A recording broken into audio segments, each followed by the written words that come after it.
கர்த்தர் நாமத்திற்கு மையம் உண்டாவதாக. இந்த நல்ல நாள் கால வேளையிலே கர்த்தர் உங்கள் ஒவ்வொருவரையும் ஆஸ்வதிப்பாராக. தினமும் ஒரு லோகஸ்வார்த்தையில் நம்ம ஒவ்வொரு நாளும் ஒரு வசனத்தை தியானித்து கொண்டிருக்கிறோம்.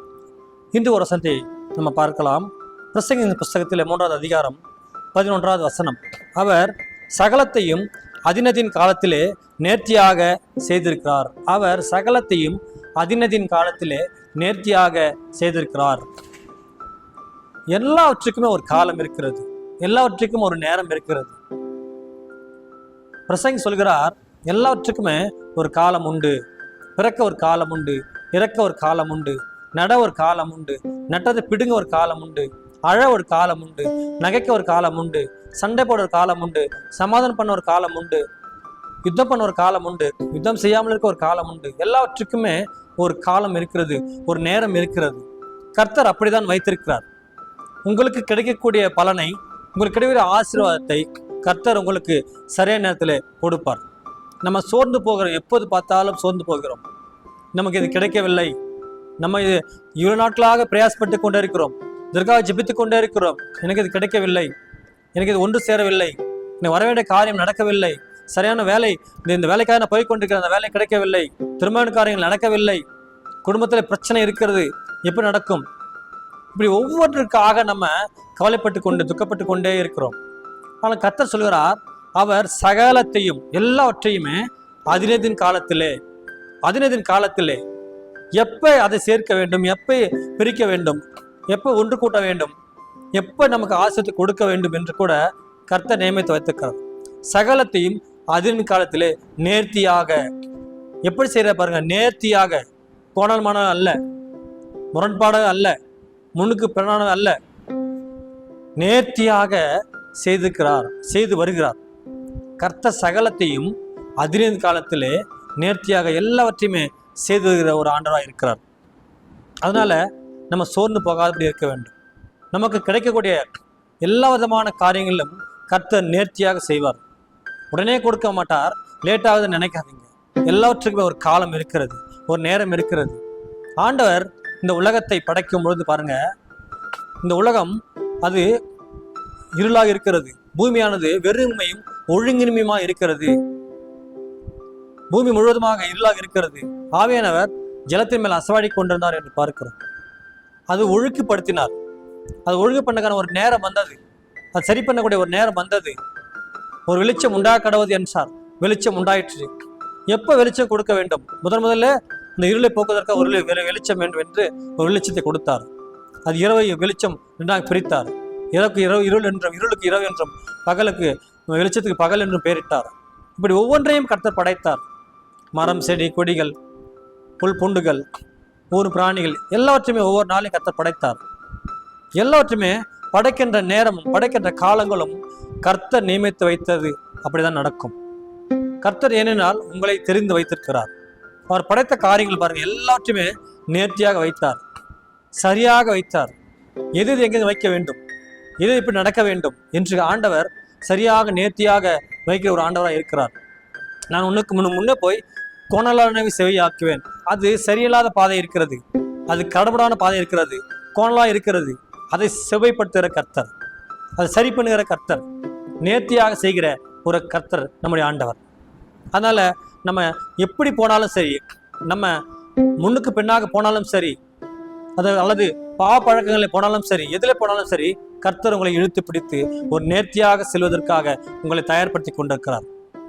நம்ம சோர்ந்து போகிற நேரங்களாக இருக்கட்டும், பலவீனமான நேரங்களாக இருக்கட்டும், அல்லது நோயப்பட்டிருக்கிற நேரங்களாக இருக்கட்டும், எல்லாவற்றுமே கர்த்தர் உங்களை விட்டு எடுத்து போட்டு நேர்த்தியாக அதினதின் காலத்திலே செய்கிற ஒரு ஆண்டவராக இருக்கிறார். ஆண்டவர் எல்லாவற்றுக்குமே ஒரு நேரத்தை காலத்தை வைத்திருக்கிறார். சோர்ந்து போகாதபடி நீங்க என்ன பண்ணா, கர்த்தரை நோக்கி பார்க்கலாம் இருக்க வேண்டும்.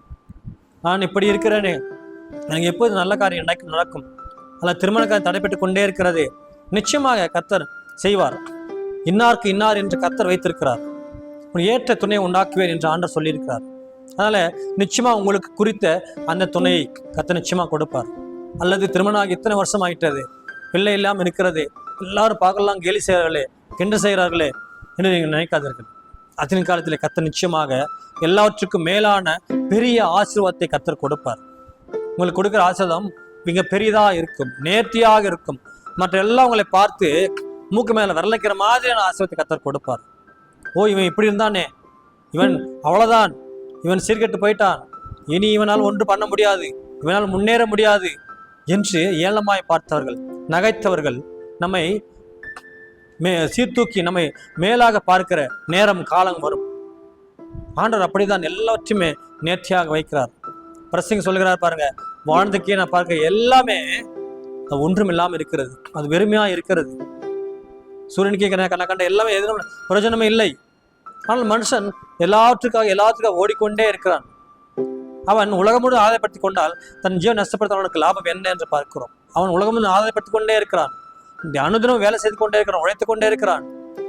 ஆனாலும் அவன் தன் ஆத்மாவை அவன் நஷ்டப்படுத்தி கொண்டால் அதனால பலன் ஒன்றுமே இல்லை என்று பார்க்கிறோம். எல்லாமே வெறுமையுமாக இருக்கிறது, குப்பையுமாக இருக்கிறது. பவுல் சொல்றார், எல்லாத்தையும் நான் ஆண்டவருக்காக வெறுமை குப்பையமாக எண்ணுகிறேன் என்று. எல்லாவற்றையுமே நம்ம ஆண்டவருக்காக அப்படி நினைக்கும் போது கர்த்தர் நம்மை மிகப்பெரிய ஆசீர்வாதத்தில் கொண்டு வந்து நிறுத்துவார். அநேகமான தேவ பிள்ளைகளை அப்படித்தான் கர்த்தர் ஆசீர்வாதத்தை வைத்திருக்கிறார். உங்களுக்கு கிடைக்கக்கூடிய பலன், உங்களுக்கு கிடைக்கக்கூடிய ஆசீர்வாதத்தை கர்த்தர் நிச்சயமாக கொடுப்பார்.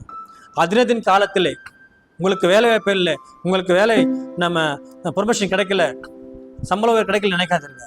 அதின காலத்தில் கர்த்தர் நேர்த்தியாக செய்கிற ஒரு ஆண்டவர், எல்லாருக்கும் முன்பாக உங்களை உயர்த்துகிற ஒரு கர்த்தர். என் சத்துருக்கு முன்பாக கர்த்தர் என்னை உயர்த்தி என் தலையணையால் அபிஷேகம் செய்து என் பார்த்து நிரம்பிக்கதான ஒரு ஆசீர்வாதத்தை கொடுக்கிறார் என்று பார்க்கிறோம். நான் சத்துருக்கு முன்பாக, நம்மை வெறுக்கர்கள் முன்பாக, நம்ம பகஞ்சர்கள் முன்பாக, பிசாசுங்களுக்கு முன்பாக கர்த்தர் நம்மை உயர்த்தி வைக்கிற ஒரு கர்த்தராக இருக்கிறார். எல்லாவற்றையுமே நேர்த்தியாய் சகலத்தையும் அதே காலத்திலே செய்கிற ஒரு கர்த்தராக இருக்கிறார். அதனால நீங்க ஒன்றுக்கும் கவலைப்படாதீங்க, பயப்படாதீங்க, விசுவாசமானவர்களாக இருங்க. ஆண்டவரே, எல்லாவற்றையும் நீங்கள் நேர்த்தியாக செய்கிறீர்கள், எனக்கும் நீ அப்படி செய்ய போய் என்று நீங்கள் விசுவாசத்தோடு இருந்தால் கர்த்தர் நிச்சயமாக உங்களை அப்படிப்பட்ட ஒரு நேர்த்தியான காரியங்களில் கொண்டு வந்து நிறுத்துவார். கர்த்தர் தாமே இந்த வசனத்தை ஆசீர்வதிப்பாராக. நம்ம ஜெபிக்கலாமா?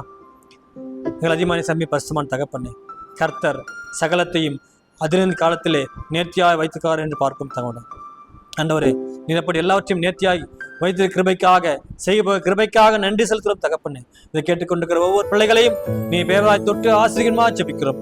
அவர்கள் ஒவ்வொருவருக்கும் நீ அப்படி நேர்த்தியாய் செய்கிற கிருபைக்காக நன்றி செலுத்தும் தகப்பனே. ஆஸ்வதிங்க பலப்படுத்தும் ஆண்டவர். நிச்சயமாக இப்படிதான ஒரு நேர்த்தியான ஒரு காரியங்களை, நேர்த்தியான காலங்களே உங்களுக்கு அப்படி வைப்பார் என்று விசுவாசிக்கிறேன். நீங்களும் விசுவாசிங்க.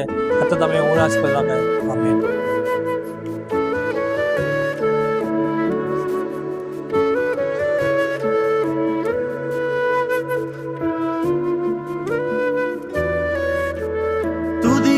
மத்தியில் வாசம் செய்பவரே, தூயவரே, என் மேய்ப்பரே.